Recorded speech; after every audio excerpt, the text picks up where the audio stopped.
Okay, I think we're on now. All right, I'm Melanie Ann Phillips, and in the last few months, I've been getting a lot of comments on some of the postings I've had on this YouTube channel.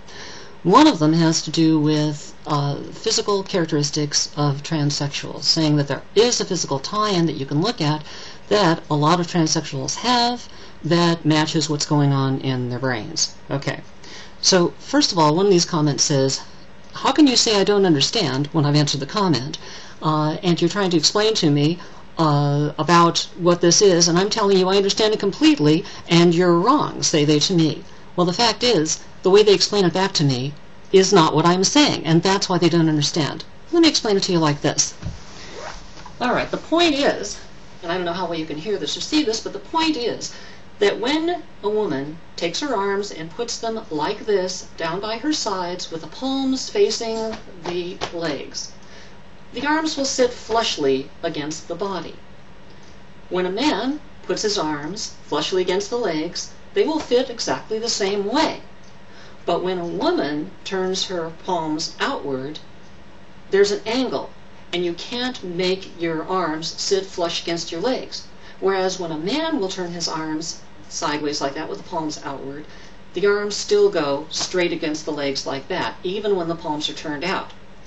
Now, people have looked at the original video I did way back in like 1999 or something, and they've said, hey, you know, it's like, you're just showing how your arms don't go down like this. Well, nobody's arms go down like that. Try turning them to the sides. It's just a scam. It's just some kind of a trick.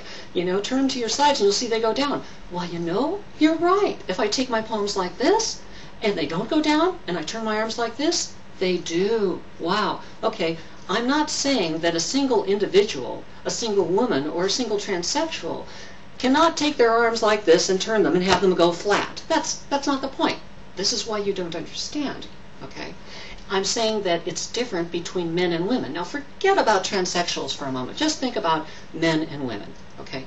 How many times do you see a drawing of a woman and her arms are out like this? Is it because she's being supplicant? Is that the idea? No, it's not just a cultural thing. It's because the arms don't actually go down in most women. A few, yes. The vast majority, no. Okay, so the arms will go out like this on women physically. And why is that? Well, I heard someone say once in an article they had written that that's so that the woman has a better angle to hold the baby to the breast for nursing. Now, this was an article on transgendered people. It was an article on the differences between men and women for a scientific journal, and they were saying, well, here's one of the things that's different physically is the bend at the elbow at a particular angle, and that's designed specifically for this. It happened in an evolutionary sense so that women could hold the baby to nurse, and if you put a baby in a man's arm, it doesn't come near where the nipple is, or would be if it were extended. No, that doesn't happen. Men are designed differently for different purposes. They're designed for strength, not designed for holding a baby. Okay, so in terms of men and women, is this true of all men and all women? No, it's not. The second comment this person made, aside from the fact that, why do I say they don't understand, which I think we've pretty well covered, they're saying, look, you do that, it's flat. You do this, it's not. You're shot out of the water. No, it's not one person. It's the difference between men and women. Okay, moving on. They say, yeah, but just because you're living this life, just because you're involved in this area and have an interest in it, doesn't make you an expert. Okay, doesn't make me an expert on transgenderism. There are no experts on transgenderism. Look, they're still trying to figure out what kind of hormone doses women are supposed to have. They're trying to figure out whether it should be all day or a patch or an injection, whether it causes cancer or not, whether it protects against Alzheimer's or not, heart disease, or causes all those things. They just don't know. And that's dealing with women, of which there are, I think you will all agree, quite a few more than there are transgendered male to female transsexuals. All right? So if they don't know about that and they're still trying to find the answers, who is an expert on transgenderism? Well, if anybody could be said to at least be learned or educated in the field, it would be someone who's either a professional who isn't transgendered and has seen a lot of those folks, or it could be somebody who is transgendered and has spent the last lifetime trying to figure it out. Okay, my business is trying to see patterns. That's what I do for a living. I do it in teaching story, and I see patterns of story structure. It's a strength of mine. I got lots of weaknesses, but one of my strengths is seeing patterns, okay? So, one of the patterns that I have noticed, and I've done this, and you should do it too. Don't take my word for it.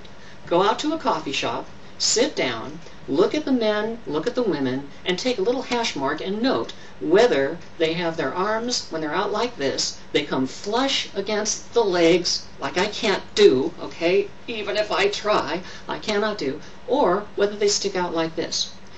The ones that have them flush in the male side, put in one column. They're like that when their palms are out. The ones that are outward, put in the male column in the second column. For women, do the same thing. Now what you'll find is, statistically, that about 90–95% of men, at least, have their arms go straight down, whereas 90–95% of women have their arms go out when they are in this position. See, the whole idea about statistics is you take any given man or any given woman, and you can't really say whether the woman will be the one with the straight arms or the man will be, because there are exceptions to every rule, and it's really a big bell curve. It's not just this or that, black or white. It's really a sliding scale with most of the people bunched up in one side or the other. That's where we get the statistics. Now, why is this important to look at the difference between men and women? Well, take a look at transgendered people next time you go to a support group meeting or hang out or watch them on video, and you'll find that there's a much higher percentage of male to female transsexuals that have arms that stick out like this than there is in the general population. In other words, if you look at natural-born males and look at how many of them by percentage have their arms stick out and how many are flush, you'll find out almost all of them are flush and only a few stick out. You go to the transgender community, maybe it's 30% stick out, maybe it's 50. You'll find your own statistics. And when you do, you'll see why it's important, because a much higher percentage of transgender people have their arms, have the female position statistically than in the male population. And that indicates there's a tie-in between the physicality of the transgendered person and the mind. There are other characteristics like the distance of the lip to the nose, the length of the chin compared to the entire face, how far the eyes are apart, that's facially. Other things about rib cage, hip compared to shoulder width, and a lot of other physical characteristics that I really haven't done the research on, but I would love it if you would, and report your stuff. Attach a video to this. We'll see what happens. Okay, so in conclusion, yes, you don't understand. I'm not talking about one individual and the ability to do this or that. I'm talking about a comparison between men and women. And I'm not saying all men and all women. I'm saying statistically. And as far as being an expert, we're all experts because we live a life. If we think logically and critically and try to do our research, we have as much information, if not more, than any of the professionals that might be considered quote-unquote experts in the real world. That's it for this time. See you next time. And until then, please visit HEART, heart, CORPS, like the Marine Corps, heartcore, one word, .com, and you can find other videos and all kinds of information about the TG experience, including my personal diary. Hope you have a good week. That's it for now.